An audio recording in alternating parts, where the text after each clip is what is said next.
أعوذ بالله من الشيطان الرجيم. بسم الله الرحمن الرحيم. ومن أحسن قولا ممن دعا إلى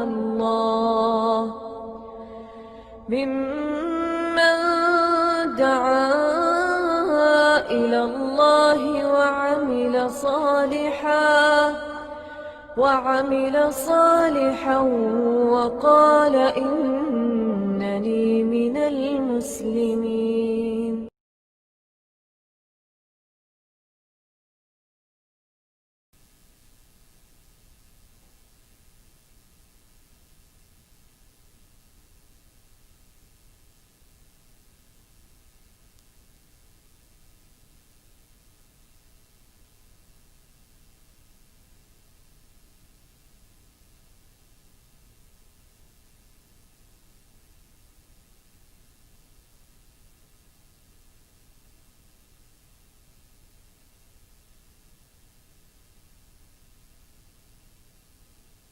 ایسی دیر میں چلائے کیا آج بالکل ایسی چلنا نہ چلنا کچھ ہو سکتا ہے بھول گئے ہمارے ممبر. مینٹیننس کی تو ضرورت ہے ہی ابھی لیکن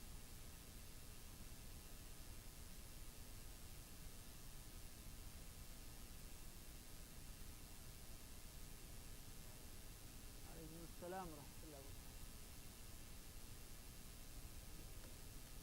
جی 9 بج گئے. ایک ہی میں آواز ہے ایک میں آواز نہیں ہے یا نہیں ایسے ہی رہتا ہے یہ.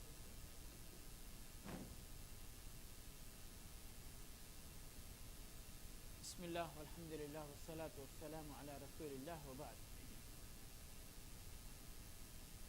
اعوذ باللہ السمیع العلیم من الشیطان الرجیم. وللہ علی الناس حج البیت من استطاع الیہ سبیلا.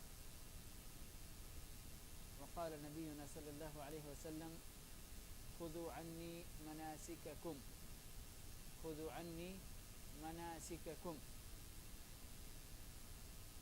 حمد و صلات کے بعد آج یہ درس انشاءاللہ حج اور عمرے کے طریقے کے سلسلے میں ہوگا اور اس کا اسلوب اور بیان کرنے کا طریقہ انشاءاللہ قدم بقدم، یعنی ایک حاجی کو یا ایک عمرہ کرنے والے کو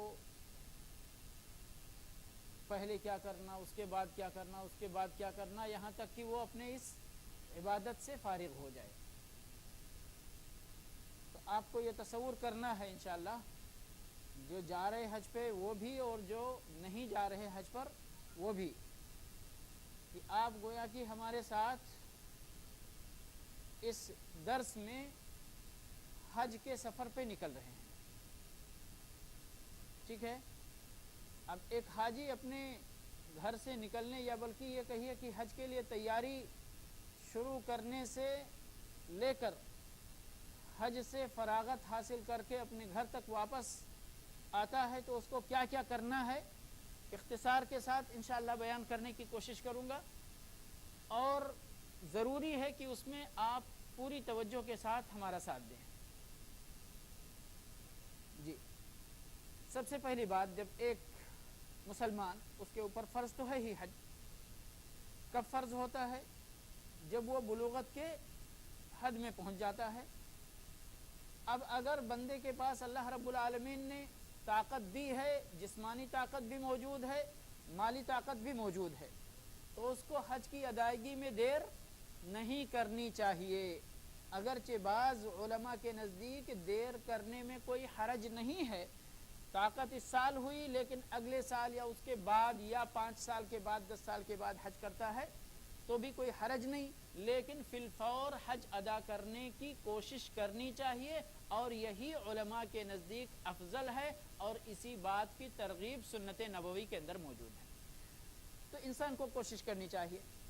سب سے پہلے نمبر پر اپنی نیت کہ اللہ نے ہم کو مال بھی دے دیا ہے، اللہ نے ہم کو طاقت بھی دی ہوئی ہے، اب اللہ کا فریضہ ہمارے اوپر عائد ہو گیا ہے، ہم کو حج جلدی سے جلدی ادا کرنی چاہیے. یہ نیت ٹھیک ہے، یہ نیت کی ابتدا ہے آپ کے دل کے اندر. اب یہ نیت جب پیدا ہو رہی ہے تو اس کے ساتھ ساتھ بہت سارے شائبے لگیں گے اور شیطان آپ کے پیچھے اسی وقت سے پڑنا شروع ہو جائے گا، گدگدی پیدا کرے گا.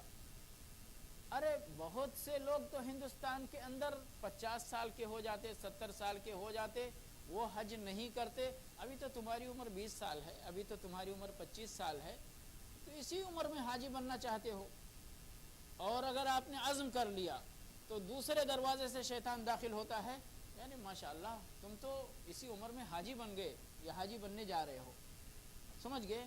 اگر آپ کو اس عمل سے پھیر نہیں سکتا تو اس عمل کو برباد کرنے کی کوشش کرتا ہے. آپ ساری محنت اور مشقت اور پیسہ کوڑی خرچ کر کے بھی آپ تاکہ اس ثواب سے محروم رہیں. تو یہاں پر بہت زیادہ متنبہ رہنے کی ضرورت ہے، بہت زیادہ بیدار اور ہوشیار رہنے کی ضرورت ہے کہ آپ کے دل کے اندر، آپ کی اس نیت کے اندر کھوٹ پیدا کرنے کے لیے شیطان کو داخل ہونے کا دروازہ نہ مل سکے. کس لیے حج کی نیت کریں گے؟ تاکہ آپ کا ہمارا رب ہمارے اس عمل سے راضی ہو جائے، خوش ہو جائے. رب العالمین نے جو فریضہ ہمارے اوپر عائد کر رکھا ہے، ہم اس فریضے کی ادائیگی کر کے عہدہ برا ہو جائیں، اللہ کے نزدیک سرخرو ہو جائیں. اس کے علاوہ کوئی بھی نیت داخل ہونا چاہے آپ کے دل کے اندر تو اس کے لیے اپنے دل کا دروازہ کیا کرنا؟ بند رکھنا ہمیشہ ہمیشہ. اس کے بعد دوسرا اسٹیپ ہے، یہ پہلا اسٹیپ تھا، یہاں سے شروعات ہوتی ہے. کسی بھی عمل کی شروعات کہاں سے ہوتی ہے انسان کی زندگی میں؟ دل کی نیت سے ہوتی ہے. دل میں نیت پیدا ہوتی ہے، دل دماغ کو حکم دیتا ہے، دماغ اعضاء کو حکم دیتے ہیں، اور پھر اس عمل کے لیے عملی اقدام شروع ہوتا ہے.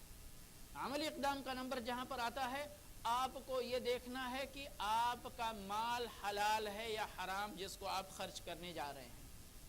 حج کے اندر آپ کا مال حلال ہے یا حرام. اگر آپ کے مال میں حرام کی آمیزش ہے، حرام ملا ہوا ہے، تو آپ کوشش کیجئے کہ اپنی توبہ استغفار کے ساتھ کوشش کیجئے کہ آپ اپنی کمائی کا حلال حصہ اپنے حج کے مصارف پر خرچ کریں. سمجھ گئے؟ اس کے بعد تیسرا قدم ہے، آپ سچے دل سے اپنے رب کے سامنے توبہ کریں، استغفار کریں اور اپنے رب کے ساتھ نیا ایگریمنٹ کریں، اپنے رب کے ساتھ اپنی زندگی کا ایک نیا صفحہ کھولیں کہ اے اللہ، ہماری پرانی زندگی کے اندر جو کچھ بھی ہم سے غلطیاں ہوئی ہیں، کوتاہیاں ہوئی ہیں، رب العالمین تو اسے معاف فرما دے، قلم عفو پھیر دے اس پر. نئی زندگی میں ہم رب العالمین تیری اطاعت و فرمانبرداری کے مطابق زندگی گزارنے کا عہد کرتے ہیں اور ہم اس پر تیری توفیق مانگتے ہیں. توبہ، استغفار. اگر کسی کے حقوق آپ کے ذمے ہیں، کسی کے حقوق آپ کے ذمے ہیں، تو وہ حقوق ادا کر کے آپ ان سے بھی عہدہ برا ہو جائیے، ان سے بھی آپ معافی مانگیے اگر ان کے حقوق ادا نہیں کر سکتے ہیں، تاکہ آپ کا توبہ صادق سچا توبہ بنے، توبہ نصوح بنے، اور اس کے بعد میں آپ عملی کارروائی شروع کریں. یاد رکھیں کہ عملی کارروائی کرتے ہوئے آپ کو کسی طرح کی شرعی مخالفت یعنی شرعی خلاف ورزی آپ سے سرزد نہ ہونے پائے، کیونکہ آپ ایک نیک کام کے لیے قدم بڑھا رہے ہیں، تو وہ قدم غلط قدم نہیں اٹھنا چاہیے اس راستے کے اندر، یا کسی غلط راستے پر آپ کا قدم نہیں پڑنا چاہیے. میری مراد ہے بہت سارے ہمارے بھائی، جیسے ابھی یہ سعودی عرب کی حکومت، لاکھ برائیاں ہونے کے باوجود ابھی ہم اس کو اسلامی حکومت کا نام دے سکتے ہیں، اور اسلامی حکومت جہاں پر اسلامی حکمراں ہو تو وہاں پر مسلمان رعایا کی ذمہ داری ہوتی ہے کہ وہ مسلمان حکمراں، مسلمان حاکم کی خلاف ورزی نہ کریں، خاص طور پر اس نے جو قوانین مسلمانوں کی فلاح و بہبودی اور مسلمانوں کے مصلحت کے لیے بنایا ہوا ہے، ان قوانین کی خلاف ورزی نہیں کرنی چاہیے۔ تو کوئی بھی ایسا طریقہ اختیار نہ کیا جائے جو آپ کے اس سفر میں یہ کہا جائے کہ اللہ کے حکم کے خلاف آپ کا قدم اٹھا ہے۔ اس کے بعد جو بھی صحیح طریقہ ہے، سفر کے آغاز سے پہلے آپ ایسے ساتھی تلاش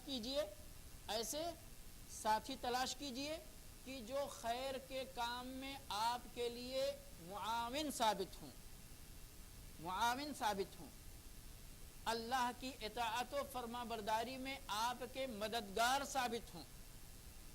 ایسا نہ ہو کہ وہ آپ کو برائی کی طرف کھینچ کر لے کر جائیں، ایسا نہ ہو کہ آپ کے اندر وہ ایسی کمزوری پیدا کرنے کا سبب بنے جو اللہ رب العالمین کے نزدیک ناپسندیدہ نقطہ ہو۔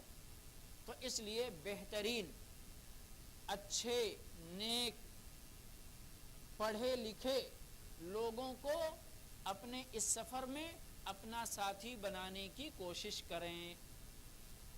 اور بہت سارے لوگ یہاں پر جو اپنی پرانی دوستی ہوتی، کیسے بھی وہ ارے گہرے کیسے بھی ہوں، انہی دوستوں کو اپنی رفاقت میں رکھنا چاہتے، نہیں ہم دونوں دوست اکٹھا بکنگ کرنا چاہتے ہیں، اکٹھا ہی جائیں گے، ایک ہی کمپنی میں جائیں گے، الگ نہیں ہو سکتے۔ وہ بھی ایک ہی بس میں بیٹھیں گے، ایک ہی ساتھ بیٹھیں گے۔ بہت ساری اس طرح کی پریشانیاں ہم نے دیکھی ہیں میرے بھائی اور دوستو۔ اس طرح کے اپنے احساسات سے بہت اونچا ہو کر انسان کو اس سفر کا آغاز کرنا چاہیے۔ اس کے بعد جب آپ گویا کہ اپنے گھر سے اس نیک سفر کے لیے نکلتے ہیں تو سفر کے شرعی آداب، گاڑی پر بیٹھنے، گاڑی سے اترنے، کسی جگہ اترنے، کھانے پینے، باتھ روم جانے، جتنے بھی آپ کو اس سفر میں ضرورت پڑ سکتی ہے، سارے مواقع پہ شرعی آداب کا خیال رکھیں۔ راستے میں جب تک کہ آپ واپس نہیں آ جائیں، کسی طرح کا لڑائی جھگڑا، اللہ رب العالمین نے فرمایا نا، رمضان کے اندر بھی گفتگو اس سے پہلی گفتگو گزری ہے، رمضان کے اندر بھی بندے نے کیا کیا؟ تقوی کا درس حاصل کیا ہے نا۔ تقوی کا درس کیسے حاصل کرتا ہے؟ جب بندہ اپنے آپ کو اللہ رب العالمین کے احکام پر کاربند کرنے کی کوشش کرتا ہے، اپنے اعضاء و جوارح کو اس چیز کا عادی بناتا ہے، تو اس کے اندر یہ ملکہ پیدا ہو جاتا ہے۔ زبان کو رمضان میں کنٹرول کرتا ہے 12 گھنٹہ، ڈیلی کنٹرول کرتا ہے 30 دن، اس کے بعد جب 1 مہینے کی ٹریننگ کا کورس ختم ہوتا ہے تو جب بھی اس کی زبان پر کوئی غلط بات آنے والی ہوتی ہے تو اس کو کنٹرول کرنے کی طاقت اس کے پاس ہوتی ہے۔ بالکل اسی طرح حج کے اندر بھی اللہ رب العالمین ارشاد فرماتے ہیں، الحج اشہر معلومات فمن فرض فیہن الحج فلا رفث ولا فسوق ولا جدال فی الحج۔ جب بندہ حج اپنے اوپر فرض کر لے، یعنی احرام باندھ لے، تو کیا کرے؟ وہ رفث نہیں ہونا چاہیے، فسوق نہیں ہونا چاہیے اور جنگ و جدال نہیں ہونا چاہیے، حتیٰ کہ ایک دوسرے سے تو میں کرنے سے بھی انسان بچے اس سفر کے اندر۔ اور اس طرح سے اسلامی آداب کے ساتھ سفر کرتا ہوا بندہ اپنے ملک کے جس راستے سے وہ گزر رہا ہے اس میقات پر پہنچے۔ ٹھیک ہے، اب آپ کو بتایا گیا تھا، یعنی پچھلے دروس میں جو باتیں بتائی گئی تھی ان کو بھی تھوڑا تھوڑا دماغ میں رکھنا ہے۔ بتایا گیا تھا کہ حج کی کتنی قسمیں ہیں؟ 3 قسمیں ہیں، حج افراد ہے، حج قران ہے، حج تمتع ہے۔ ان میں افضل کیا بتایا گیا تھا؟ حج تمتع، لیکن اور بھی اس کے ساتھ کچھ باتیں ہم ملاحظہ لگا کر بتائے تھے۔ جی، جو اپنے وطن سے، اپنے شہر، اپنے ملک سے قربانی کا جانور اپنے ساتھ ہانک کر نہ لائے مکہ، اس کے حق میں کیا بہتر ہے؟ حج تمتع بہتر ہے۔ اور جو بندہ اپنے وطن سے قربانی کا جانور ہانک کر لائے مکہ، اس کے حق میں کیا بہتر ہے؟ قران بہتر ہے۔ اب آپ لوگ یہاں اتنے بیٹھے ہوئے ہیں، ان میں سے جو بھی ہمارے بھائی حج پہ جانے والے ہیں وہ سب اپنے آپ کو اپنی کیٹیگری فکس کریں یہاں پر کہ وہ کس میں آتے ہیں، قربانی کا جانور لے کے جانے والے ہیں یا کہ نہیں لے کے جانے والے ہیں، نہیں لے کر جانے والے ہیں۔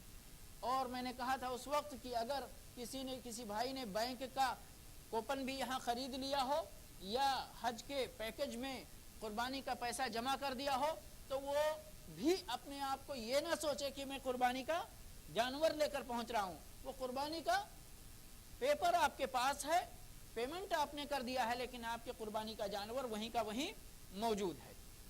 تو اس لیے یہ سارے لوگ جو یہاں سے مکہ کا رخ کرتے ہیں حج اور عمرے یا حج کے لیے، وہ سب لوگ اس کیٹیگری میں آتے ہیں کہ جن کے لیے تمتع افضل ہوتا ہے۔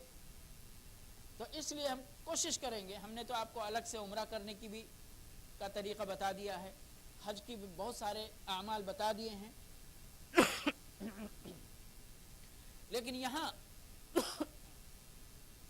ہم اس طریقے کو بیان کرنے کی کوشش کریں گے جو حج تمتع کا طریقہ ہے، جو آپ سب لوگوں کے لیے افضل حج ہے انشاءاللہ، سمجھ گئے۔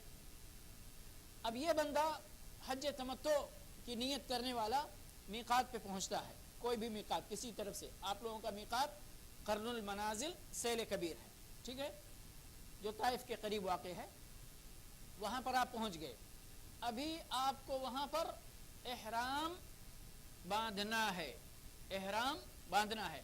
اور پچھلے دروس کے اندر میں نے جن غلط فہمیوں کا ازالہ کیا تھا اس کو بھی ذہن میں رکھیں۔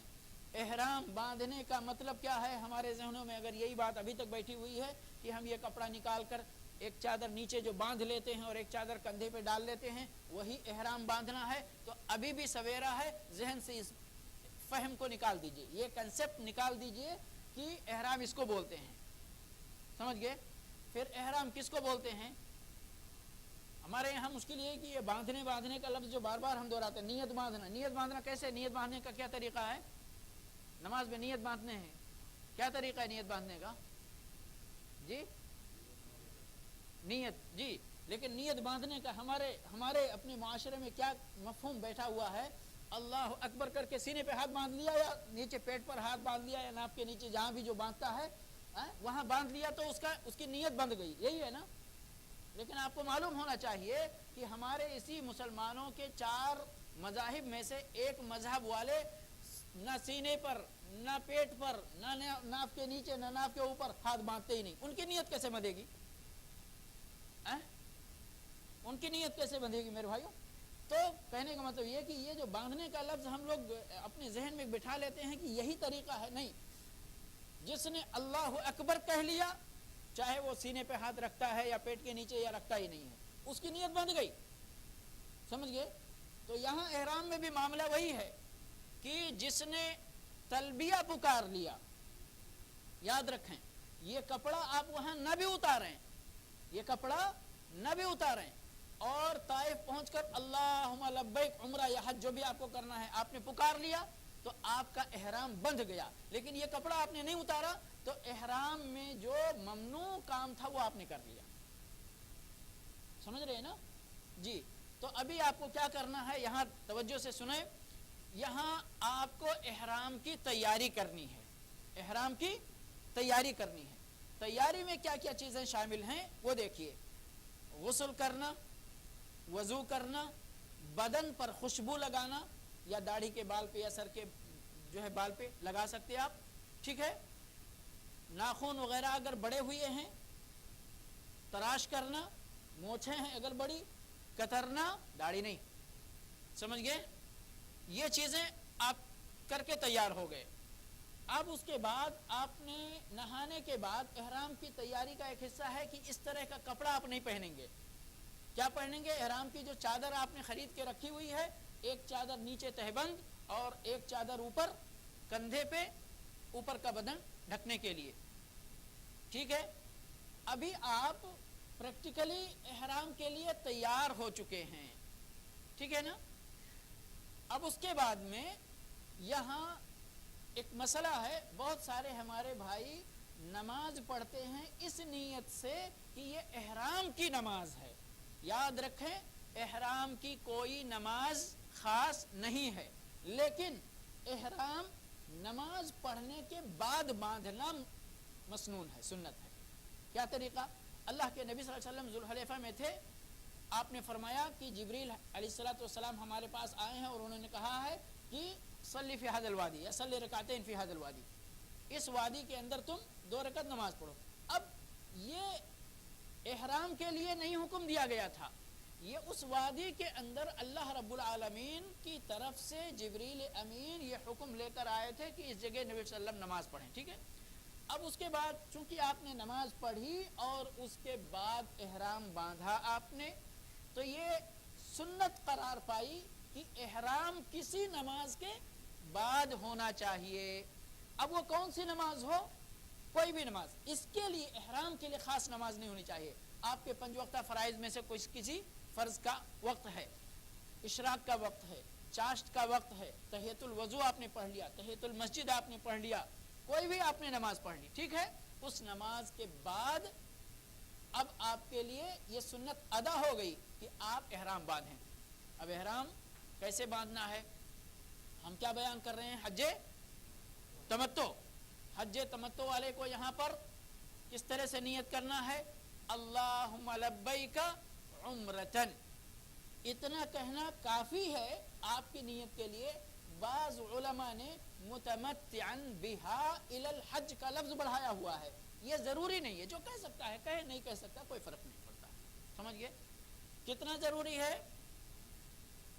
اللہم لبیک عمرتن، ٹھیک ہے۔ تلبیہ آپ نے پکارا، پکارتے ہی گویا کہ آپ نے جیسے نماز میں اللہ اکبر کہا تھا تو آپ کا تکبیر تحریمہ ہو گیا تھا، اسی طرح سے جیسے ہی آپ نے اللہم لبیک عمرہ بولا، آپ کا یہ احرام ہو گیا، بندھ گیا، سمجھ گئے؟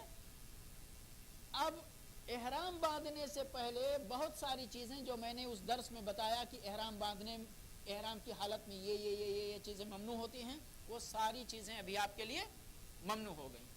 مثال کے طور پر ناخن کترنا، بال کترنا، خوشبو لگانا، یہ کپڑے پہننا، سر ڈھکنا، عورت کے لیے چہرہ ڈھکنا، نقاب لگانا، شادی کرنا، شادی کا پیغام دینا، نکاح پڑھنا پڑھانا، جتنی بہت ساری جتنی چیزیں ہیں، ٹھیک ہے، سب چیزیں حرام ہو گئی آپ کے لیے۔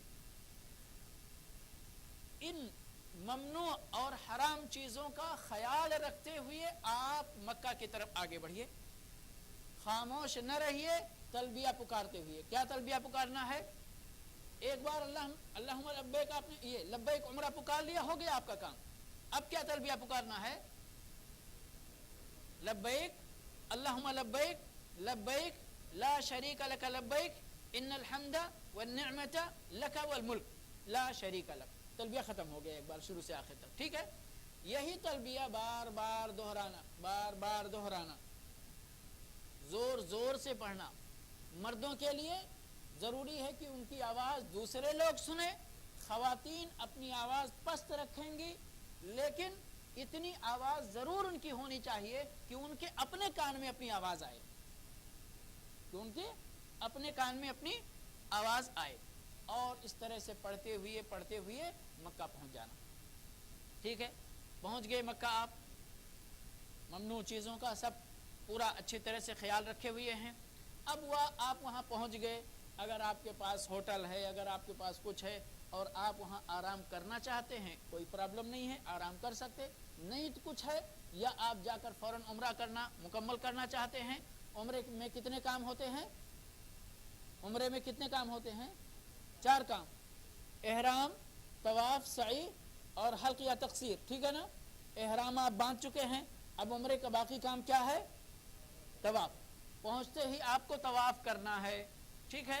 طواف کی جو صفت میں نے بیان کی تھی کہ جا کر سب سے پہلے مسجد حرام میں داخل ہونے کا، جس طرح سے بسم اللہ والصلاۃ والسلام کہہ کے داہنا پیر رکھ کے آپ داخل ہوتے ہیں عام مسجدوں میں، اسی طرح سے اس مسجد کے اندر بھی، اور اسی طرح سے اعوذ بوجہ اللہ الکریم، نہیں، اعوذ باللہ العظیم وبوجہہ الکریم وسلطانہ القدیم من الشیطان الرجیم، من الشیطان الرجیم، یہ بھی آیا ہے، پڑھ سکتے ہیں، نہیں تو بسم اللہ والصلاۃ والسلام علی رسول اللہ کہہ کے اللہم افتح لی ابواب رحمتک، یہ دعا پڑھ کر آپ داہنا قدم رکھیں اور آپ اندر جا سکتے. وہ دعا پڑھنا چاہتے ہیں کوئی حرج نہیں، وہ بھی پڑھیے اور اس کو بھی جمع کر لیجیے اس کے ساتھ میں. جائیے آپ سیدھا وہاں پر. ہم عام مسجدوں میں داخل ہوتے تو کیا کرتے ہیں؟ 2 رکعت تحیۃ المسجد پڑھتے ہیں نا. یہاں پر مسجد حرام کے اندر کوئی تحیۃ المسجد نہیں ہے. اس کا تحیہ یہی ہے کہ آپ پہنچ کر طواف شروع کریں. کہاں سے شروع کرنا طواف؟ حجر اسود کے کونے سے جا کر کے آپ چوم سکتے ہیں تو چومیے، نہیں چوم سکتے ہاتھ سے چھو سکتے ہیں تو ہاتھ سے چھو کر چومیے، نہیں تو پھر تیسرا آپشن ہے آپ اشارہ کیجئے اور اشارہ کر کے ہاتھ کو مت چومیے. ٹھیک ہے؟ اشارہ کرتے ہوئے آپ کو کیا کہنا ہے؟ بسم اللہ اللہ اکبر، یہ کہہ کر آپ طواف کا آغاز کر دیں. ٹھیک ہے؟ چلنا شروع کر دیں. چونکہ یہ آپ کا پہلا طواف ہے مکہ پہنچنے کے بعد، اس لیے 2 سنتوں کا خیال رکھنا آپ کو ضروری ہے. یہاں پر کون سی سنتیں ہیں وہ؟ جی، رمل اور اتباع. رمل اور اتباع. رمل کہتے ہیں کہ آپ 3 چکر طواف کے 3 چکر میں ذرا زور زور سے چلیں گے، کندھا اچکا کر چلیں گے. لیکن ان بھیڑ کے ایام میں اور بھیڑ کی حالت میں آپ کو اس کی بھی ناکام کوشش کرنے کی چندہ ضرورت نہیں ہے. آپ کو جگہ مل رہی ہے تو کیجئے اس سنت پہ عمل، نہیں جگہ مل رہی ہے تو اس کو دھکا دینا اس کو دھکا دینا آپ کا کام نہیں ہے. اس لیے کہ مسلمانوں کو اذیت پہنچانا یہ حرام ہے اور یہ رمل کرنا سنت ہے. سنت کو عمل میں لانے کے لیے حرمت کا ارتکاب نہیں کرنا چاہیے. سمجھ گئے؟ اور اسی طرح سے بوسہ دینے کے لیے عورتوں مردوں کی جو بھیڑ ہوتی ہے اللہ کی پناہ، تو اس لیے ایسی بھیڑ پیدا کرنے سے بھی بچنا چاہیے اس حالت کے اندر. طواف آپ کا شروع ہو گیا. استباع کہتے ہیں آپ وہاں پر یہ کندھے کی جو ابھی تک آپ کی چادر تھی، دونوں کندھے آپ نے ڈھک رکھے تھے. ابھی کیا کرنا ہے؟ چونکہ پہلا طواف ہے یہ، اس کندھے پر چادر رکھنا اس طرح سے، ایک کنارہ اس طرف ایک کنارہ پیٹھ کی طرف. اب پیٹھ کی طرف جو کنارہ ہے اس کو اپنے داہنے ہاتھ کے نیچے سے لا کر کے پھر بائیں کندھے پہ اس کو ڈال لینا اور اسی طرح سے یہ پورا طواف مکمل کرنا. ٹھیک ہے؟ یاد رہے گا انشاءاللہ. اس سے پہلے کندھے سے چادر نہیں ہٹانا ہے. جب طواف آپ کو شروع کرنا ہے اس وقت کندھے سے چادر ہٹا کر کے بغل کے نیچے سے اس کو نکالنا ہے. یہ دونوں سنتیں آپ کو ممکن، استباع کا تو انشاءاللہ کوئی مسئلہ نہیں ہے، رمل کے سلسلے میں خیال رکھنا ہے، ممکن ہو تو کریں، نہیں ممکن ہو تو اس کی کوئی پرواہ کرنے کی زیادہ ضرورت نہیں ہے. حجر اسود سے حجر اسود تک 1 چکر. حتیم کے اندر سے طواف نہ کریں، باہر سے کریں. رکن یمانی پر جب آپ پہنچ جائیں، اگر رکن یمانی کو ہاتھ سے چھو سکتے ہیں تو چھوئے، چومنے کی ضرورت نہیں ہے، تبرک حاصل کرنے کی ضرورت نہیں ہے. اسی طرح چاروں کونوں کو چھونے کی ضرورت نہیں ہے. چھونے کے لیے یا بوسہ دینے کے لیے یا اشارہ کرنے کے لیے کیا ہے؟ حجر اسود کا کونا مین ہے اور رکن یمانی صرف چھونے کے لیے ہے. اگر چھو سکتے تو ٹھیک، نہیں چھو سکتے تو چھوڑ کے آگے بڑھیے. جی جی، رکن یمانی سے لے کر کے رکن حجر اسود تک کیا دعا مانگنا مسنون ہے؟ ربنا آتنا. باقی اور پورے طواف میں جو آپ کو میسر ہو وہ دعا مانگیے. اپنی زبان میں مانگیے، عربی زبان میں مانگیے. آپ کو آزادی ہے، اپنے دل کی آواز اپنے رب تک پہنچائیے. اپنے لیے، اپنی اولاد کے لیے، اپنے آباء و اجداد کے لیے اور پوری مسلم امت کے لیے کوشش کیجیے دعا مانگیں. طواف آپ کا اس طرح مکمل ہو گیا. ٹھیک ہے؟ 7 چکر آپ کا پورا ہو گیا. اس کے بعد آپ کا طواف ختم ہو گیا. ٹھیک ہے؟ ختم ہو جائے 7ویں چکر کے ختم ہونے کے بعد اسی طرح اگر بوسہ دے سکتے تو ٹھیک، چھو سکتے تو ٹھیک، نہیں تو اشارہ کر کے آپ کا کام ختم ہو گیا. اب کیا ہے نمبر کس چیز کا؟ 2 رکعت نماز. اس کو طواف کی 2 رکعت نماز کہا جاتا ہے. ٹھیک ہے؟ طواف کی 2 رکعت نماز. وَاتَّخِذُوا مِن مَقَامِ إِبْرَاهِيمَ مُصَلَّى. اللہ رب العالمین کا حکم ہے کہ مقام ابراہیم فرد نماز پڑھنا ہے، مصلی بنانا ہے، اس کو جائے نماز بنانا ہے وہاں پر، تو مقام ابراہیم کے پیچھے نماز پڑھنا. یہ اصل ہے کہ بھیڑ نہ ہو تو آپ کو کہاں پڑھنا ہے؟ وہیں پڑھنا ہے. لیکن اگر بھیڑ ہو تو بالکل اس کی کوشش نہ کیجئے کہ آپ مقام ابراہیم کے پیچھے اس نماز کو ادا کریں. جہاں بھی آپ کو پرسکون جگہ ملے وہاں پہ آپ 2 رکعت خشوع و خضوع کے ساتھ نماز ادا کیجئے. پہلی رکعت میں سورہ فاتحہ کے بعد قل یا ایھا الکافرون، دوسری رکعت میں سورہ فاتحہ کے بعد قل ھو اللہ احد.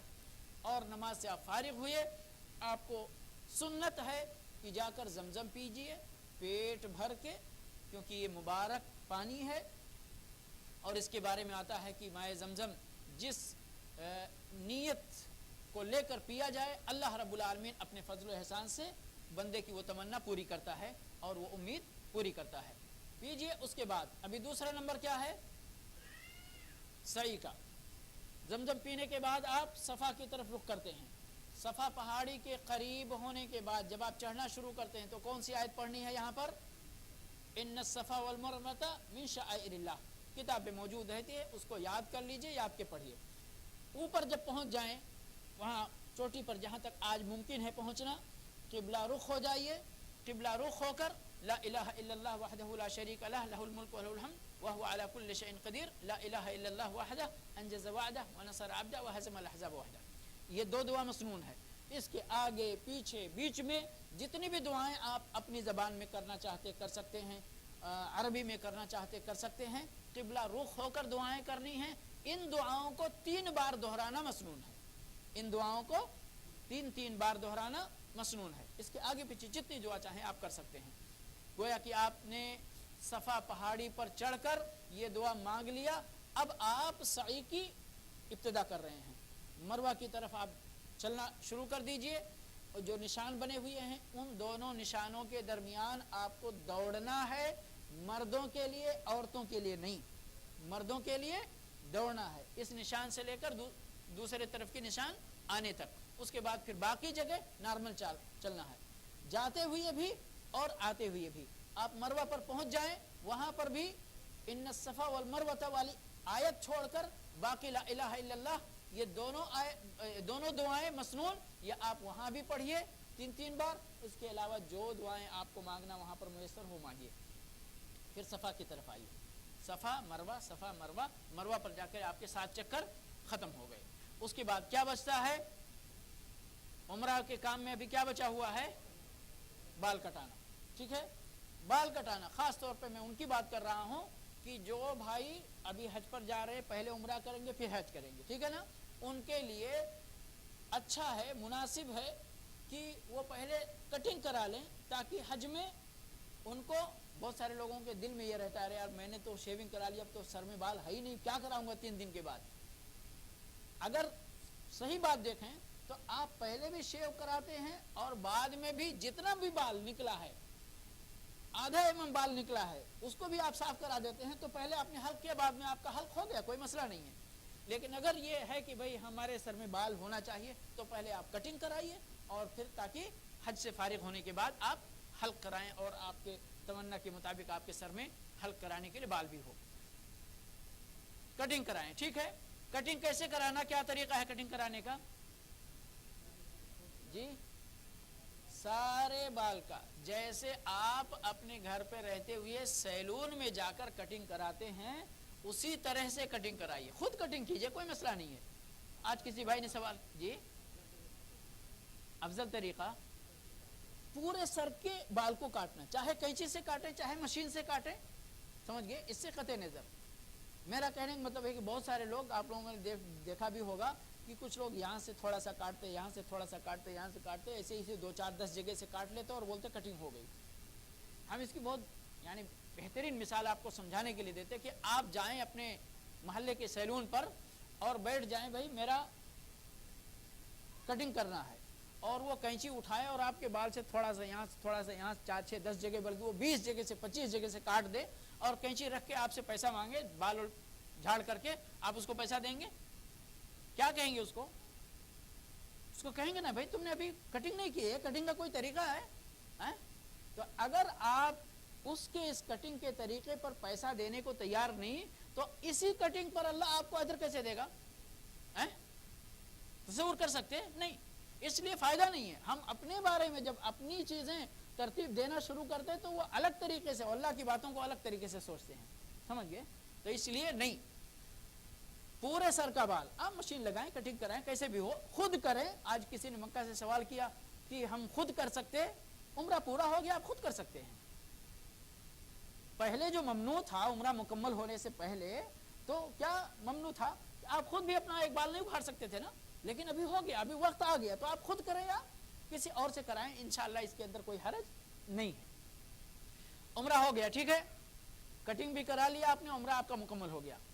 اب ایک بار پھر جو ہم نے پہلے آپ کو احرام باندھنے کے مفہوم میں یعنی سمجھایا تھا, اب یہاں بھی بہت سارے ہمارے بھائی ابھی دل میں وہی بات لیے ہوئی ہے. جب سوال بھی کرتے, ہم بولتے کیا آپ بال کٹا لیجئے یا مڈا لیجئے, آپ کا عمرہ مکمل, آپ احرام اتار دیجئے. یہاں بولتے ہمارے بھائی کہ مولوی صاحب ٹائم تو نہیں رہتا وہاں پہ احرام اتارنے کا, پھر ہم کیا کریں؟ سمجھ گئے؟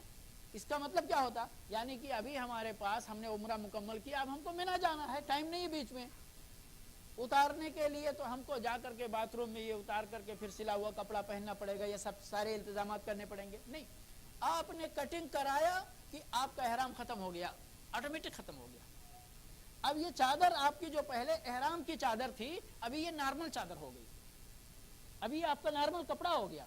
ابھی یہ احرام کی چادر نام کے لیے بچی ہوئی ہے, کام کے حساب سے آپ کے لیے وہ پردہ پوشی کا کپڑا ہے. سمجھ رہے نا؟ تو آپ کو موقع ملے اس کو اتار کر سمپل کپڑا سلا ہوا پہننے کا تو ٹھیک, نہیں ملے تو دل میں یہ سمجھ لیجئے ہمارا عمرہ ختم ہو گیا, ابھی ہم حلال ہیں, ابھی احرام ہمارا اتر چکا ہے. احرام کیا ہو چکا ہے؟ اتر چکا ہے. بات واضح ہے انشاءاللہ؟ عمرہ مکمل ہو گیا. اب کوئی کسی بھی وقت آپ کا ایام حج کے اندر, یاد رکھیے گا ایام حج کے اندر, ایام حج کہاں سے شروع ہوتے ہیں؟ یا اشہر حج نہیں, ایام حج نہیں, اشہر حج, حج کے مہینے جو ہوتے ہیں, ٹھیک ہے, حج کے مہینے کہاں سے شروع ہوتے؟ شوال کی پہلی تاریخ سے, ٹھیک ہے. اب کوئی بندہ پہلی شوال کو گیا, اس نے عمرہ مکمل کر لیا, ٹھیک ہے, حلال ہو گیا, مکہ میں باقی رہے گا, کب تک؟ 8 ذوالحجہ تک.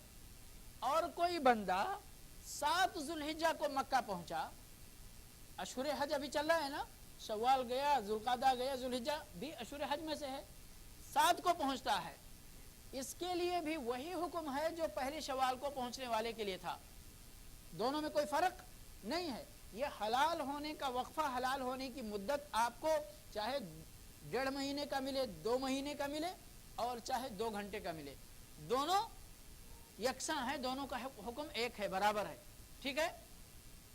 المہم عمرہ مکمل کرنے کے بعد, عمرے کے احرام سے حلال ہونے کے بعد 8 ذوالحجہ کے چاشت کا وقت ہونے تک آپ یہ بیچ میں کسی بھی احرام میں نہیں رہیں گے. سمجھ بات آ رہی ہے؟ اب دوبارہ انتظار کرنا ہے آپ کو 8 ذوالحجہ کے چاشت کے وقت کا. کس چیز کے لیے؟ تاکہ آپ حج کی کارروائی شروع کریں, تاکہ آپ حج کی کارروائی شروع کریں. کیسے شروع ہوگی حج کی کارروائی؟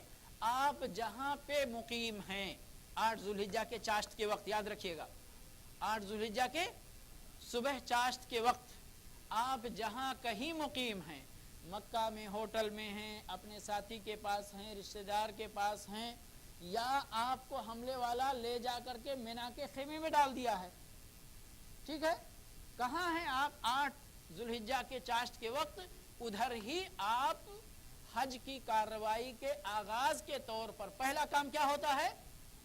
کسی بھی کام میں, حج میں یا عمرہ میں, پہلا کام کیا ہے؟ نیت, جی, اور اسی نیت کو پھر عملی جامہ پہنانا یعنی احرام, ٹھیک ہے نا. عمرے میں بھی یہی پہلا کام تھا اور حج میں بھی یہی پہلا کام ہے. اب آپ کو شروع کرنا ہے.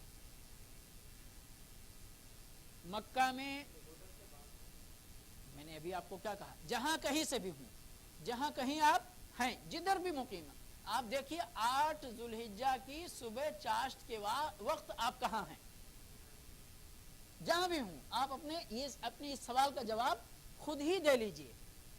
کب دیجئے گا؟ 8 تاریخ کی ذوالحجہ کو آپ جہاں رہیں گے ادھر ہی. میں ابھی کہاں ہوں؟ یہاں ہوں. ٹھیک ہے. اب آپ کو کیا کرنا؟ وہی کام جو آپ نے میقات میں عمرے کے لیے کیا تھا. نہائیے، دھوئیے، اگر آپ کے ناخن بڑھ گئے ہیں، مونچھ بڑھ گئے ہیں، آپ کرنا چاہتے ہیں صفائی کیجئے، وضو کیجئے. اب مثال کے طور پر چاشت کا وقت ہے، چاشت کی نماز کا. آپ چاشت کی نماز کی نیت لے کر 2 رکعت نماز پڑھ لیجئے یا 4 رکعت نماز پڑھ لیجئے، کوئی بات نہیں ہے. اس کے بعد سلا ہوا کپڑا اگر آپ نے بیچ میں پہن لیا ہے تو اتار دیجئے. پھر وہی احرام کی چادر زیب تن کر لیجئے، ایک نیچے لنگی کے طور پر اور ایک اوپر کندھے پہ. ٹھیک ہے. اس کے بعد ساری تیاریاں آپ کے احرام کی مکمل ہو گئیں. ابھی کیا کرنا ہے آپ کو؟ کیسے تلبیہ پکاریں گے؟ شروع کیسے کریں گے؟ اللہم لبیک حجن. پہلے آپ نے کیا کہا تھا؟ عمرہ کہا تھا. عمرہ آپ کا مکمل ہو گیا. ٹھیک ہے نا. اب آپ کو کیا کہنا ہے؟ حجن. اللہم لبیک حجن، اور کچھ نہیں. اس کے بعد پھر تلبیہ پکارنا شروع کر دینا ہے وقتاً فوقتاً. چونکہ اگر آپ مکہ میں ہوتے تو مکہ سے آپ کو موو کرنا پڑتا مینا کے لیے. ٹھیک ہے. تو اس راستے میں آپ تلبیہ پکارتے ہوئے یقیناً جاتے.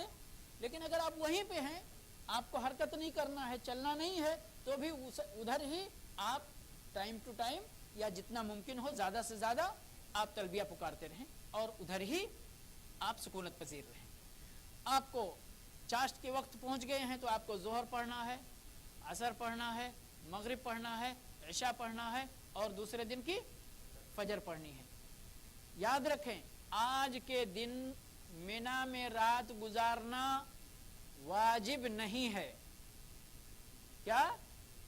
آج 8 تاریخ کے دن اور 8 تاریخ کا دن ختم ہونے کے بعد 9 تاریخ کی رات مینا میں گزارنا واجب ہے یا نہیں ہے؟ نہیں ہے. واجب نہیں ہے. تو پھر کیا ہے؟ سنت ہے. ٹھیک ہے. سنت ہے. مطلب اس کا کہ اگر کسی سے 8 تاریخ کی مبیت مینا چھوٹ گئی تو اس کے حج پہ کوئی بڑا اثر پڑے گا؟ نہیں پڑے گا. یاد رکھیں گے اس چیز کو. بہت سارے حاجی ہمارے پریشان ہو جاتے بیچارے، خاص طور پہ اگر تھوڑی دیر ہونے لگتی اس دن، ارے ہماری تو مینا کا ٹائم ہی ختم ہو رہا ہے، بہت پریشان ہو جاتے. سمجھ گئے؟ پریشان ہونے کی بالکل ضرورت نہیں ہے. لیکن اگر ہیں وہاں پر تو یہ 5 وقت کی نماز آپ کو وہاں پر پڑھنی ہے. ٹھیک ہے. کیسے پڑھیں گے؟ نماز کا کیا طریقہ ہے وہاں پر؟ اپنے وقت میں قصر کریں گے، جمع نہیں کریں گے. کیا کریں گے؟ قصر کریں گے. یعنی 4 والی نماز کو 2 رکعت پڑھیں گے، لیکن اکٹھا نہیں کریں گے. ظہر عصر کو، مغرب عشاء کو اکٹھا نہیں کریں گے.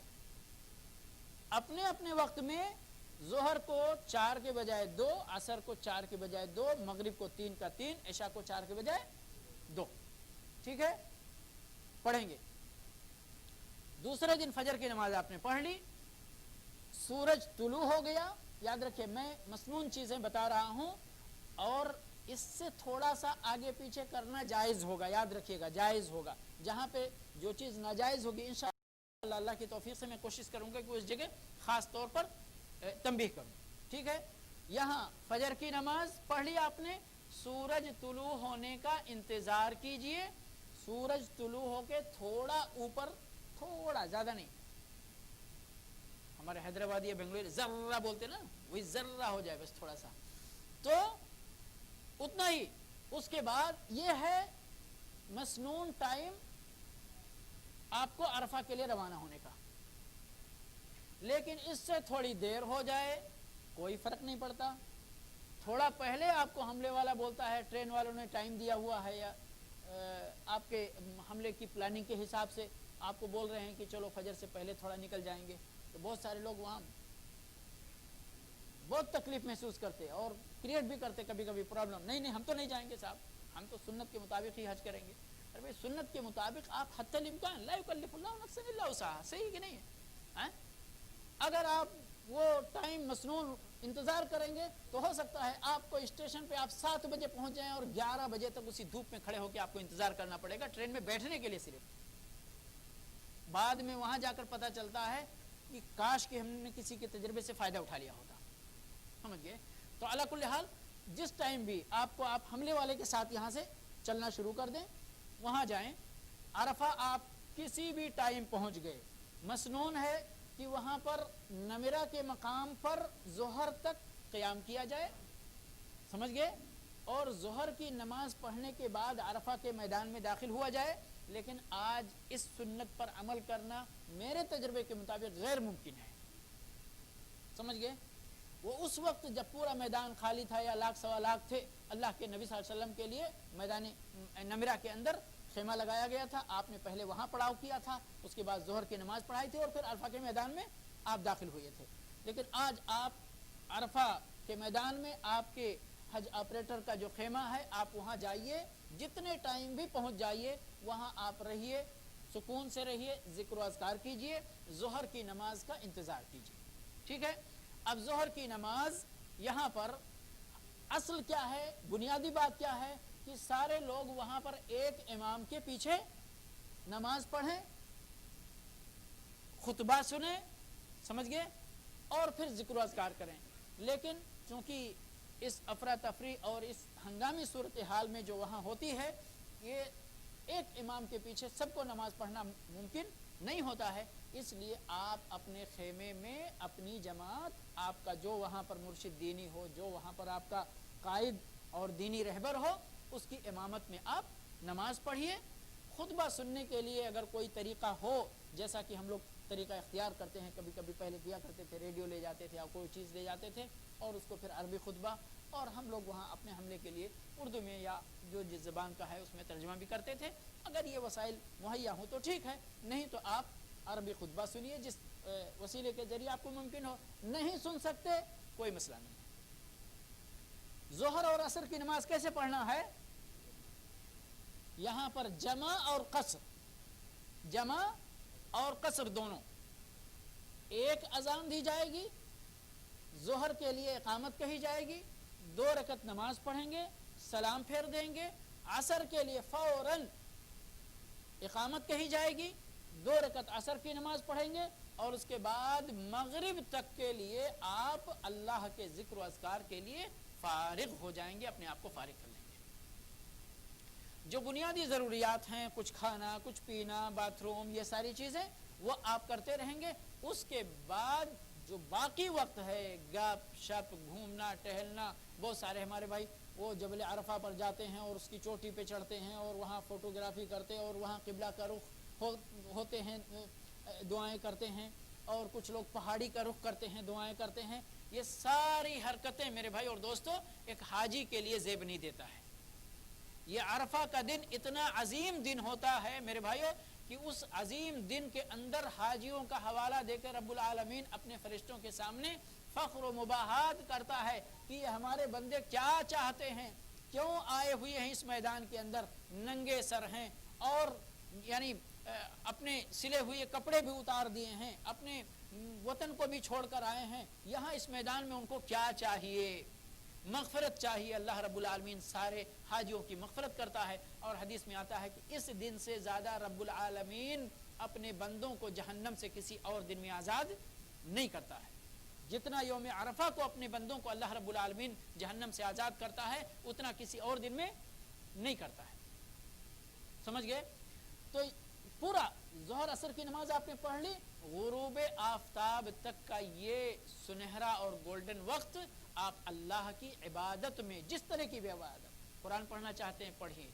اگر مسنون سنت کی کچھ, اگرچہ یعنی نبی صلی اللہ علیہ وسلم کی سنت سے کوئی نماز پڑھنا ثابت نہیں ہے, سمجھ گئے کہ نہیں, لیکن اگر کوئی نفلی نماز کوئی پڑھنا چاہتا ہے ہم اپنے اللہ کی, تو یعنی اس کو نبی صلی اللہ علیہ وسلم کی سنت نہیں کہیں گے, لیکن دروازہ ہو سکتا کھلا رکھنا مناسب ہوگا, واللہ تعالی اعلم. باقی آپ سب سے زیادہ دعائیں کیجئے, قرآن پڑھیے, اور ایک جو دعا لا الہ الا اللہ وحدہ لا شریک لہ لہ الملک و لہ الحمد وہو علی کل شیء قدیر. نبی صلی اللہ علیہ وسلم نے فرمایا کہ بندوں میں سب سے بہترین دعا جو بندوں نے کی ہے اس میں میں نے کی ہے, اور ان دعاؤں میں بھی سب سے بہترین دعا جو میں نے کی ہے وہ یہ دعا ہے جو عرفہ میں کرنا چاہیے زیادہ سے زیادہ.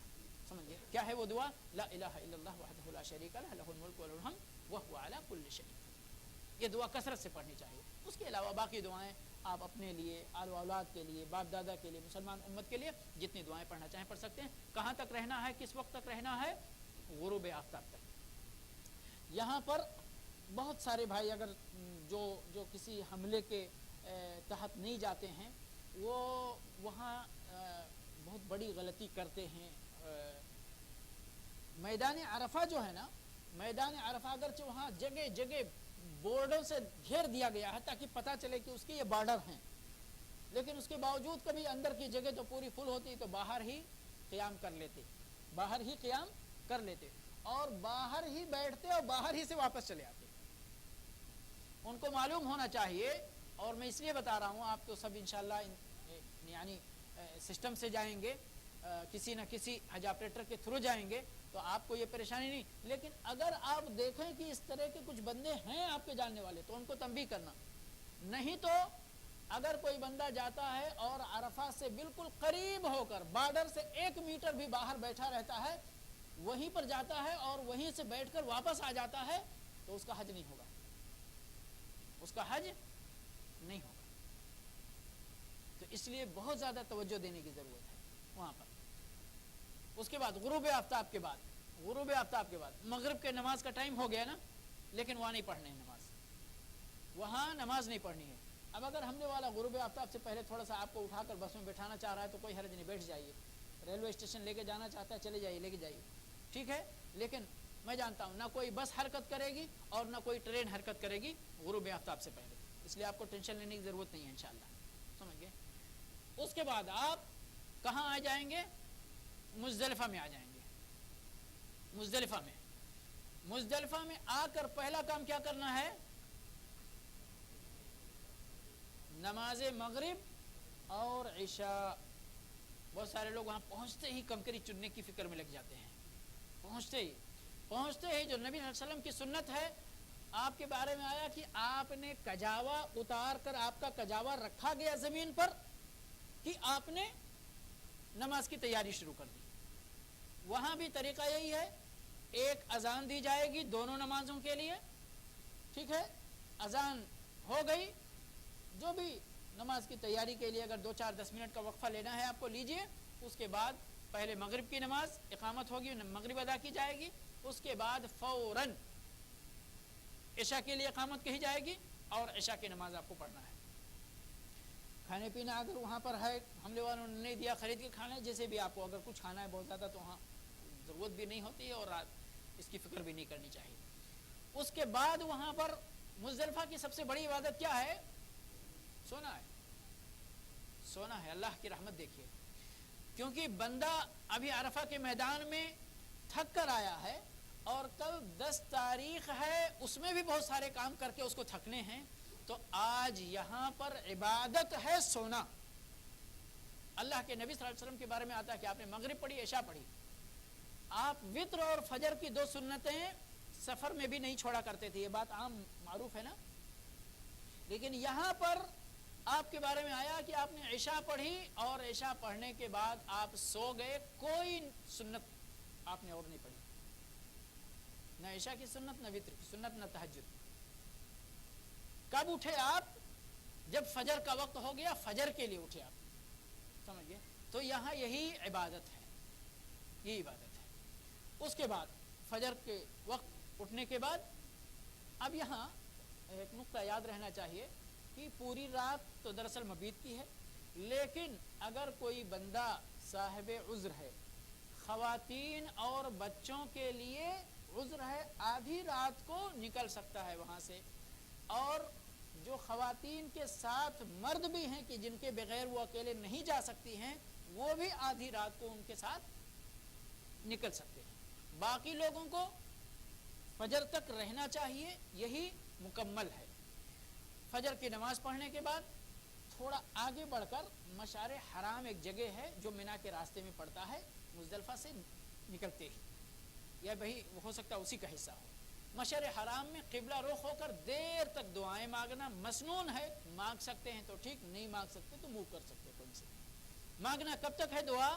جب تک کہ سورج نکلنے والا نہ ہو جائے. یاد رکھیے, نکلنے والا نہ ہو جائے. نکلنے والا ہو جائے, سفیدی پھیل جائے تو آپ وہاں سے موو کر جائیے. کہاں کے لیے؟ مینا کے لیے. ٹھیک ہے, مینا میں پہنچنے کے بعد آج کے دن 10 تاریخ ہے, ٹھیک ہے, سب سے پہلا کام کیا ہے؟ کنکری مارنا. اور اس پورے دوران سفر آپ تلبیہ پکارتے رہیں گے, تلبیہ پکارتے رہیں گے, لبیک اللہم لبیک کہتے رہیں گے. 10 تاریخ کی صبح آپ جب مینا کے میدان میں پہنچ جائیں گے تو سب سے پہلا کام آپ کو کیا کرنا ہے؟ کنکری مارنا. اور کنکری مارنے سے پہلے, کنکری مارنے تک آپ تلبیہ پکارتے رہیں گے. کنکری مارنے کے ٹائم آپ کا تلبیہ کا سلسلہ بند ہو گیا, ختم ہو گیا. صحیح ہے؟ کتنے جمرات بولوں یا شیطان بولوں؟ کتنے جمرات کو کنکری مارنا ہے آج؟ 3. دھوکہ کھا گیا انگلی دیکھ کر. یہ بعض ٹیچر جو ہے دھوکہ دینے کے لیے کبھی کبھی طلبہ سے اسی طرح کرتے, 1 رہتا تو 3 دکھاتے اور 3 رہتا تو 1 دکھاتے ہیں. دھوکہ ہو گیا. اسی لیے یہاں پر یہ نفسیات والوں کا ایک یعنی یہاں پر مسئلہ ہے, میں نہیں جاؤں گا. بہرحال کہ آدمی آنکھ سے کبھی کبھی دماغ سے زیادہ کام لیتا ہے. یہ آنکھ کا کام ہوا ہے ابھی, سمجھ گئے؟ یہاں ایک کو, کس کو مارنا ہے؟ جمرے عقبہ کو, جس کو بڑا بولتے ہیں. سمجھ گئے؟ کہاں ہے یہ؟ آپ مینا کی طرف سے آئیں گے تو پہلے نمبر پہ پڑے گا, دوسرے پہ, تیسرے پہ. کہاں پڑے گا؟ تیسرے پہ. جزاک اللہ خیر. پہلے کو چھوڑنا ہے, دوسرے کو چھوڑنا ہے, تیسرے کو مارنا ہے آج. ٹھیک ہے. یہ کنکری کہاں سے لے کر آئیں گے؟ کہتے ہیں مینا میں جب آپ کا سارا کام ختم ہو جائے وہاں پر مزدلفہ میں, اور مینا کی طرف چلنے لگیں گویا کہ, تو وہاں سے آپ چند کنکریاں 7 کی تعداد میں لے سکتے جبر عقبہ کو مارنے کے لیے. باقی کنکریاں کہاں سے لینا ہے؟ مینا ہی سے آپ کو لینا ہے, کوئی مسئلہ نہیں. آپ مزدلفہ سے لے کر وہاں جھولی بھر کر نہیں آئے. سمجھ گئے؟ 7 کنکری مارنا ہے. کیسے, کیا طریقہ ہے؟ جمرات کو سامنے کر کے کھڑے ہو جائیں سکون کے ساتھ, کوئی غصہ نہیں, کوئی گالی گلوج نہیں, کوئی جوتا چپل نہیں. کیا کنکری آپ کی چنے سے یا چنے کے برابر ہونا چاہیے, چنے کے برابر ہونا چاہیے. بسم اللہ کر کے, ٹھیک ہے, ہر کنکری کے ساتھ. پہلی بار آپ بسم اللہ کریں, اس کے بعد جس طرح وہاں طواف کرتے ہوئے بسم اللہ اللہ اکبر ہر اشارے میں کرنا تھا, اس طرح نہیں. یہاں پر ایک بار بسم اللہ آپ نے کر لیا, اس کے بعد ہر کنکری پر کیا کرنا؟ اللہ اکبر, اللہ اکبر, اللہ اکبر. 7 کنکریاں اسی طرح سے اللہ اکبر, اللہ اکبر, ہر کنکری کے ساتھ اللہ اکبر. اور ہر کنکری کو الگ الگ مارنا. 7 کنکری مٹھی میں بھرے اور کہا یہ اتنی بھیڑ میں کون اتنی بار مارے گا, اتنا کون؟ اللہ اکبر. خلاص, پیچھے آگے. کتنا کام ہوا آپ کا؟ 1 کنکری کا کام ہوا. ابھی 6 باقی ہے, آپ کے ذمہ قرضہ ہے. سمجھ گئے؟ اس لیے بائیں ہاتھ میں کنکری رکھیے, اللہ اکبر, اللہ اکبر, اللہ اکبر. ٹھیک. اب وہاں جو بہت سارے بھائی ہمارے کرتے ہیں تماشا, وہ ان سارے تماشوں سے اپنے آپ کو بچانا ہے. ٹھیک ہے.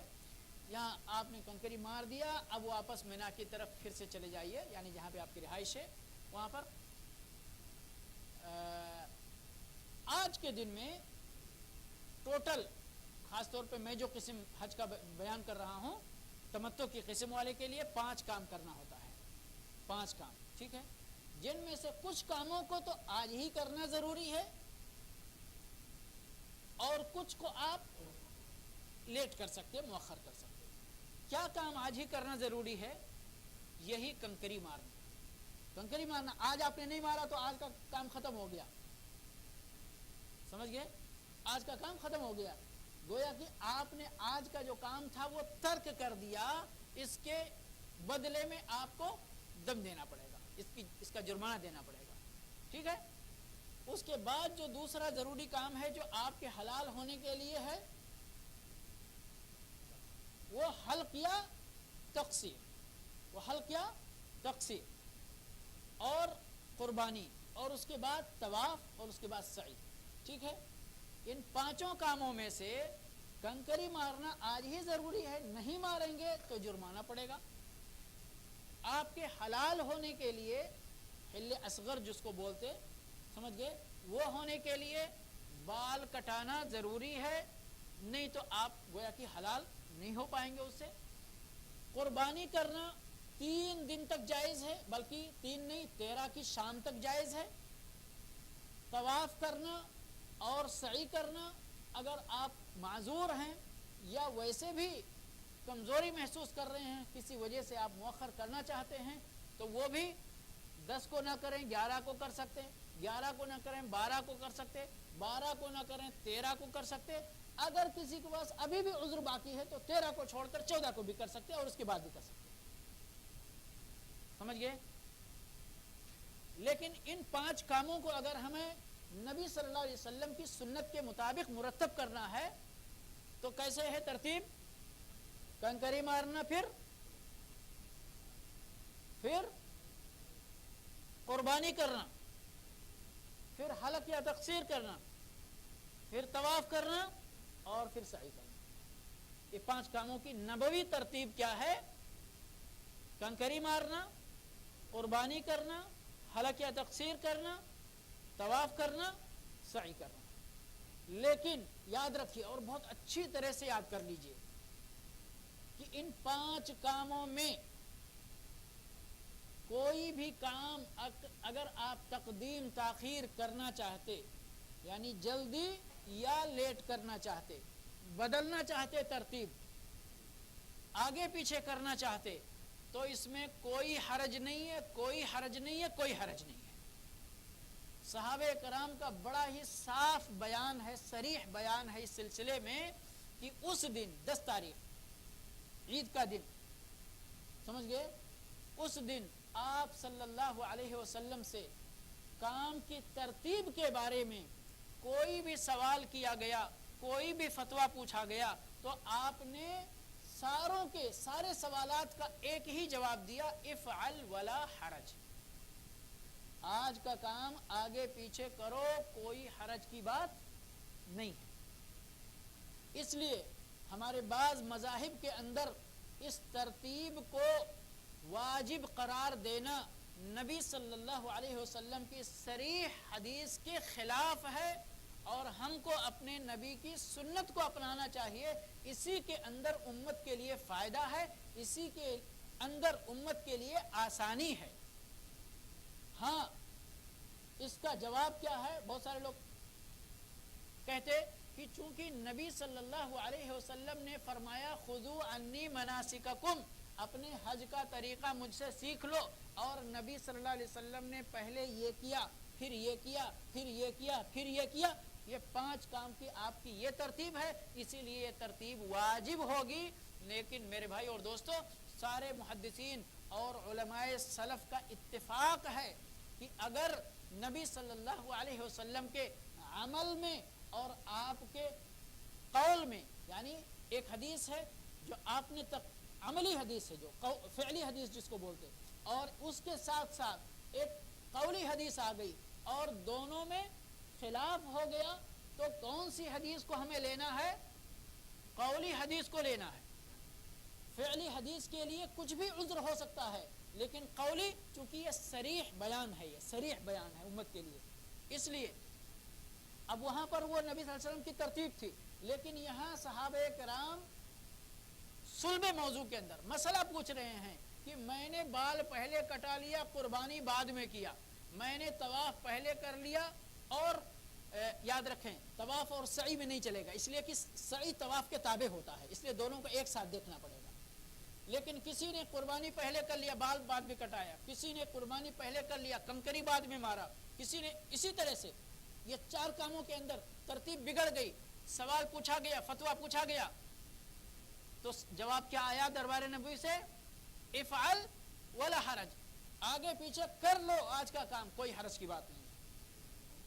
اب تھوڑا سا یعنی بریک لے کر، اگرچہ وقت زیادہ ہو رہا ہے، میں اللہ رب العالمین کی رحمت کو بیان کرنا چاہ رہا ہوں. نبی صلی اللہ علیہ وسلم کے اس ارشاد کے اندر اس وقت اس حکمت کا تصور نہیں کیا جا سکتا تھا، لیکن آج جبکہ 30 لاکھ 40 لاکھ حاجی حج کرتے ہیں بیک وقت، آپ اس نمبر کو واجب کر دیجئے۔ اس کا مطلب کیا ہوا کہ سارے لوگ آئیں گے تو پھر جمرات کو ہی سب کو ٹوٹ پڑنا ہے جمرات پر، ہے کہ نہیں؟ کوئی کام نہیں کیا جائے گا، کیونکہ پہلا کام یہی ہے نا، اس کام کو کرنے کے بعد ہی کوئی کام کرنا ہے۔ تو آپ 40 لاکھ لوگ اگر 30 لاکھ لوگ اگر کنکری مارنے آ جائیں تو اس جگہ کیا طوفان ہوگا آپ کو پتا ہے؟ اس کے بعد یہی 40 لوگ یہاں سے فارغ ہو رہے ہیں تو قربانی کرنے پہ آ رہے ہیں، یہی 40 لوگ فارغ ہو رہے ہیں تو پھر بال کٹانے پہ آ رہے ہیں، یہی 40 لاکھ لوگ فارغ ہو رہے ہیں تو طواف کر رہے ہیں، اور یہی فارغ ہو رہے ہیں تو صحیح کر رہے ہیں۔ بات سمجھ میں آ رہی ہے؟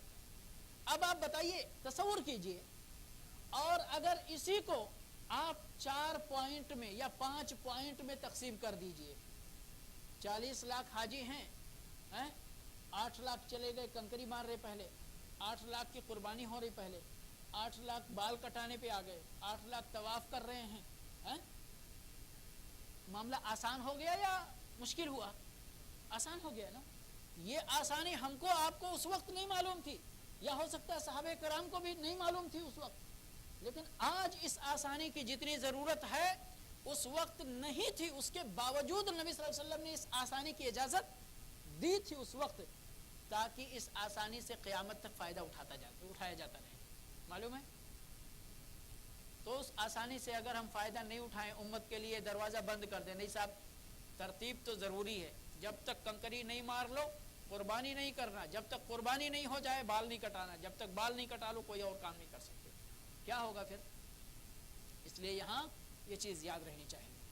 آپ نے اس دن کا یہ 5 کام جیسے میں نے بتایا، آج کیا، کل کیا، پرسوں کیا، حسب توفیق۔ آپ 2 کام، کنکری مار لیا آپ نے، بال کٹا لیا، یا قربانی، ابھی آج عام طور پر قربانی تو وکیل بنا دیتے ہیں، چاہے بینک میں دیں چاہے کسی اور کو دیں، کیسے بھی قربانی الگ ہو رہی ہے، آپ اپنا حاجی اپنا کام الگ کرتا ہے، ٹھیک ہے، لیکن حاجی اپنے ذمہ کم سے کم کنکری مار لیا، بال کٹا لیا، تو وہ کہتے ہیں تحلل اصغر اس کو حاصل ہو گیا۔ تحلل اصغر اور اکبر کا مطلب یہ ہوتا ہے کہ چھوٹی چھوٹی جو ممنوع چیزیں تھیں وہ آپ کے لیے حلال ہو گئی۔ مثال کے طور پر احرام کی چادر اتار کر کپڑا پہن سکتے، ناخن تراش سکتے، خوشبو لگا سکتے۔ بڑا تحلل کا مطلب یعنی کہ بیوی کا حلال ہونا ہے، بیوی ابھی حلال نہیں ہوتی، 2 کام کر لیے، چھوٹا تحلل ہو گیا۔ بیوی کب حلال ہوگی؟ جب آپ طواف افاضہ کر لیں گے۔ کب؟ جب آپ طواف افاضہ کر لیں گے۔ طواف افاضہ تک آپ تحلل اصغر میں ہی رہیں گے، چاہے یہ طواف افاضہ آپ 11 تاریخ کو کریں، اسی دن کریں، چاہے 11 کو کریں، چاہے 12 کو، چاہے 13 کو، جب تک نہیں کریں گے جب تک آپ تحلل اصغر میں ہی رہیں گے، اکبر بھی نہیں جائیں گے۔ بات سمجھ میں آ رہی ہے؟ اب کر لیا آپ نے، پہلے دن ہی طواف ختم کر لیا، خلاص آپ حلال ہو گئے، ایام مینا میں آپ مکمل حلال ہو گئے، بیوی کے پاس بھی جا سکتے، کوئی مسئلہ نہیں ہے، سمجھ گئے؟ اب حاجی کا اتنا کام ہو گیا، تو کیا کام باقی رہ گیا حاجی کا؟ صرف 3 کام باقی رہ گیا، 3 کام۔ کیا کیا ہے؟ مینا کے اندر 11 کی رات اور 12 کی رات گزارنا، ٹھیک ہے؟ رات گزارنا، یاد رکھیں دن گزارنا ضروری نہیں ہے، دن میں آپ جا سکتے طواف کر کے شام تک واپس آ جائیے، رات گزارنا ضروری ہے۔ اور جن راتوں کو آپ مینا میں گزار رہے ہیں ان راتوں کے ختم ہونے کے بعد دن میں کنکری بھی باندھنا، دوسرا کام، ٹھیک ہے؟ آپ نے 11 کی رات گزاری، کنکری مارا، 12 کی رات گزاری، کنکری مارا، ٹھیک ہے؟ اب متعجل جو جلدی کرنا چاہتے ہیں مینا سے نکلنے میں، ان کے لیے آج کا دن جائز ہو گیا کہ وہ مینا سے نکل سکتے ہیں۔ کب تک نکل سکتے؟ مغرب کے وقت تک ان کو اجازت ہے کہ نکل سکتے۔ اپنی کوتاہی سے مغرب کا وقت کر لیا مینا کے میدان میں بیٹھے بیٹھے، تو آپ کے لیے اب واجب ہو گیا کہ آپ 13 کی رات بھی گزاریں اور پھر 13 کے دن میں کنکری بھی ماریں، ٹھیک ہے؟ یہ ختم ہو گیا، چاہے 12 کو نکلے چاہے 13 کو نکلے۔ پھر ایک کام باقی ہے، وہ کیا ہے؟ طواف وداع۔ اللہ کے نبی صلی اللہ علیہ وسلم نے فرمایا کہ کوئی بھی بندہ مکہ سے نکل کر نہ جائے مگر اس کا آخری کام طواف ہو۔ بیت اللہ کا طواف ہو، طواف کر کے پھر نکلے. اس کو آخری کام بنانا چاہیے. جب آپ نکلنا چاہتے ہیں وہاں سے تب نکلیے، کوئی مشکل نہیں ہے. کوئی بندہ جا رہا ہے، اس کا رشتہ دار ہے، وہ 12 کو نہیں آ رہا، 13 کو نہیں آ رہا ہے، 14 کو آ رہا ہے، 15 کو آ رہا ہے، 20 کو آ رہا ہے، مکہ میں ہی ہے یہ سب. جب نکلنا ہو اس کو طواف کرو اور نکل جاؤ. حج مکمل ہو گیا. طواف افاضہ کا نام طواف زیارت بھی ہے. طواف افاضہ کا نام طواف زیارت بھی ہے. طواف حج بھی اگر کوئی کہنا چاہے تو کہہ سکتا ہے، اس لیے کہ حج کا اصل طواف یہی ہوتا ہے. اس طواف کے بغیر کسی بندے کا حج، کسی حاجی کا حج مکمل نہیں ہوگا. واللہ تعالی عالم. اسی کے ساتھ بندے کا حج ختم ہو گیا. اب اس کے بعد حج سے جو اس نے سبق لیے ہیں، جو دروس لیے ہیں، جو اپنے نامہ اعمال کو گناہوں سے پاک کیا ہے، اس کی رعایت کرتے ہوئے باقی زندگی گزارے. اللہ رب العالمین سے توبہ استغفار پر قائم رہے، اور اسی طرح سے وہ یعنی اللہ رب العالمین توفیق عطا فرمائے کہ وہ رہے اور اسی پر اس کا خاتمہ ہو. انشاءاللہ میری طرف سے درس ختم ہوتا ہے. اگر کوئی سوال کسی بھائی کو ہے تو کر سکتے ہیں انشاءاللہ. اللہ رب العالمین سے دعا ہے کہ پروردگار ہمیں اپنے دین کا علم سیکھنے کی توفیق عطا فرمائے اور اس پر عمل کرنے کی توفیق بخشے. وآخر دعوانا الحمدللہ رب العالمین وصلی اللہ علی نبینا محمد وعلی آلہ وصحبہ اجمعین. سعی نہیں کرنا ہے طواف وداع میں، صرف اس لیے کہ بیت اللہ کا طواف کرنے کی بات آئی ہے. ٹھیک ہے. اور طواف وداع اگر کسی خاتون کو پیریڈ آ جائے تو ان کے لیے معاف ہو جاتا ہے، ان کے لیے معاف ہو جاتا ہے. آپ 12 سے پہلے تو کر نہیں سکتے، اس لیے کہ 12 سے پہلے آپ کا حج مکمل نہیں ہوا ہے. کہاں سے؟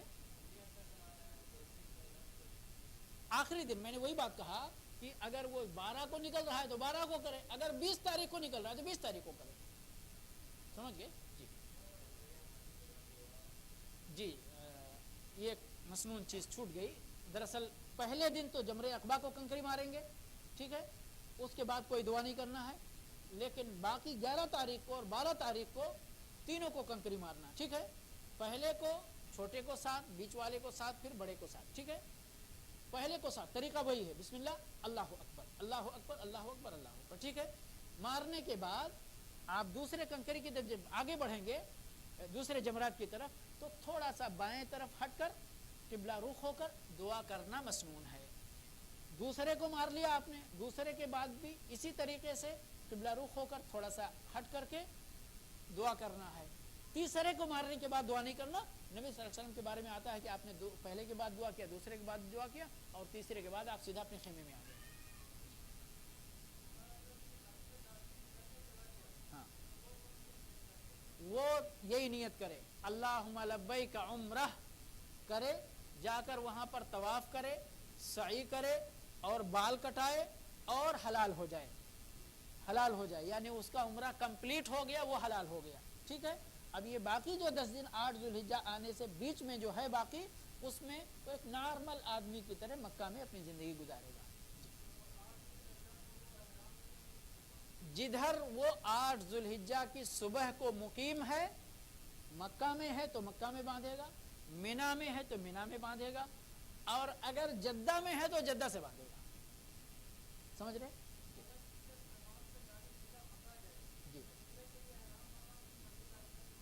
نہیں، ادھر سے جو بھی بندہ گزرے گا، جس میقات سے گزرے گا، عام طور پر 2 ہی راستے ہیں، تیسرا راستہ نہیں جاتا ہے بندہ. یا تو یہاں سے طائف ہوتے ہوئے جاتا ہے یا مدینہ ہوتے ہوئے جاتا ہے. طائف ہوتے ہوئے جاتا ہے تو سیل کبیر اس کی میقات ہے، وہاں سے اس کو حج یا عمرے کا احرام باندھنا ہے. اور اگر وہ مدینہ کی طرف سے جا رہا ہے تو مدینہ کا جو میقات ہے، یاد رکھیں مسجد نبوی نہیں. بہت سارے لوگ برکت کے لیے مسجد نبوی سے باندھتے ہیں. یاد رکھیے کہ مسجد نبوی نبی صلی اللہ علیہ وسلم کے زمانے میں بھی جب آپ نے حج کیا تھا تب بھی موجود تھی، لیکن آپ نے ذوالحلیفہ جا کر باندھا تھا. اور آپ کی زندگی کے بعد کچھ صحابہ کرام نے مسجد نبوی سے احرام باندھنا چاہا تو دیگر جو اجلے صحابہ کرام تھے انہوں نے منع کیا کہ کیا تم نبی صلی اللہ علیہ وسلم سے نیکی میں آگے بڑھنا چاہتے ہو؟ آپ نے تو وہاں جا کر باندھا اور تم یہیں سے باندھنا چاہتے ہو. جی ہاں, طواف افاضہ کے بعد سعی کرنا ضروری ہے, ضروری ہے. جی ہاں, ہر جب بھی آپ طواف کریں گے تو 7 چکر کریں گے, جب بھی آپ سعی کریں گے تو 7 چکر کریں گے. بس دونوں میں فرق ہے سمجھنے میں. یہ خانہ کعبہ ہے, یہ حجر اسود کا کونا ہے, یہاں پر آپ پورا ایک راؤنڈ ٹرپ لگائیں گے تب آپ کا ایک پورا ہوگا. لیکن یہ صفا ہے اور یہ مروہ ہے, یہاں سے آپ یہاں پہنچے تو آپ کا ایک ہو گیا, یہاں سے یہاں آئے تو 2 ہو گیا, اس لیے آپ کا 7 یہاں پورا ہوگا. ٹھیک ہے جی. ہاں ہاں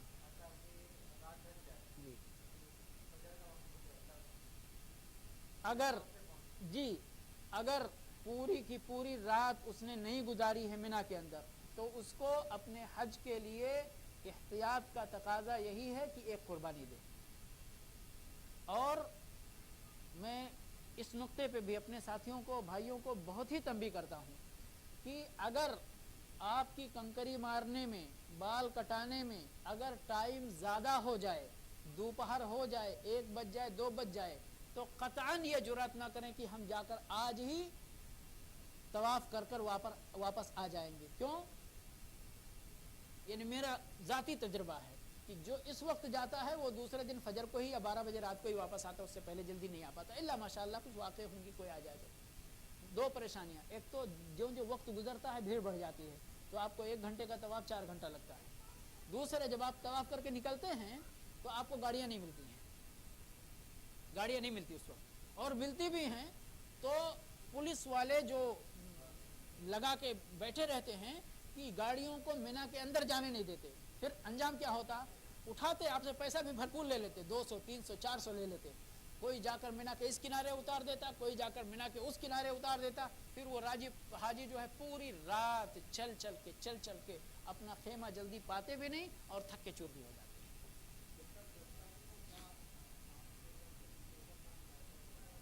میں نے بتایا آپ کنکری ماریے اور کپڑا بدل لیجئے, ٹھیک ہے, حلق کرا لیجئے, حلق تقصیر کرا لیجئے اور کپڑا بدل لیجئے, ٹھیک ہے. قربانی تو کرنے والے کر ہی دیں گے انشاءاللہ. آپ کا 3 کام ہو گیا. جی بالکل ضروری نہیں ہے, بالکل ضروری نہیں ہے. وہ اگر اس لیے ضروری نہیں ہے کہ ترتیب ضروری نہیں ہے.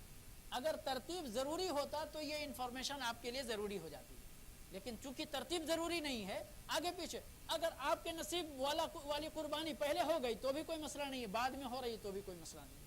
آپ کنکری ماریے اور اپنا کام بال کٹائیے اور ریلیکس ہو جائیے. ٹھیک ہے, رہتا ہے جی, بہت انتظام ہوتا ہے, لیکن پھر بھی چونکہ یہ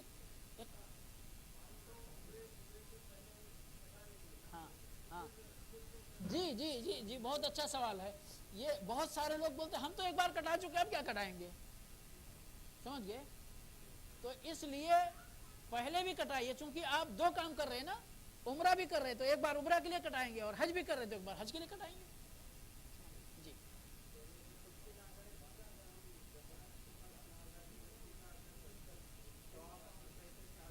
اگر آپ یہ آج چاہتے ہیں کہ آپ مزدلفہ سے آئیں اور پہلے چلے جائیں طواف کر رہے ہیں, کوئی حرج نہیں, جا کر آپ کر کے آ سکتے ہیں.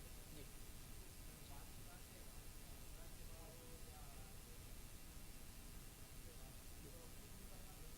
یعنی بال نکالنے کے بعد آپ اپنی صفائی کے لیے کیجئے تو کیجئے, نہیں تو شریعت آپ کو نہیں بولتی آپ نے بال کٹایا ابھی غسل کرو.